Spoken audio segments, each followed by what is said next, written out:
皆様こんにちは、ケリーかぐやまでございます。この懐かしい音、何の音でしょうか。風鈴です。今私は、池上にあります本門寺に来ております。ロスから来たお友達が明日帰国しますので、日本の風景を撮りたいということで一緒に久しぶりに本門寺に来ております。境内の前には何百もあるこの風鈴が素晴らしい音色なんですね。そして暑いですけれども、大きな大木のところにも風鈴がかかっていて、この音色だけを聞いていると暑さを忘れてしまうほど、情緒深いです。今彼女は必死に私の友人は写真を撮っております。グッドフォトグラファーですね。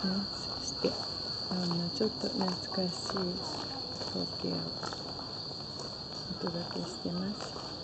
風が止まってちょっと風鈴の音が止んでしまいましたけれど、しばらくこの風鈴の音、また風が吹いてきましたね。またこちらの方で、聞こえますでしょうか。懐かしいですね。この風鈴、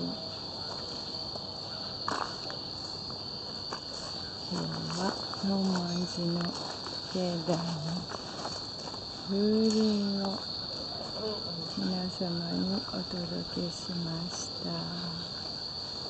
これから境内に入ってお参りをしたいと思います。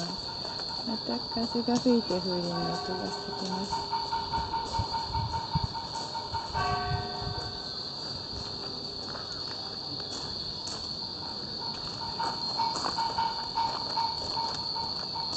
一瞬東京にいるのを忘れてしまうような風景でございます。風鈴、風が吹きました。聞こえますでしょうか、この風鈴の音が。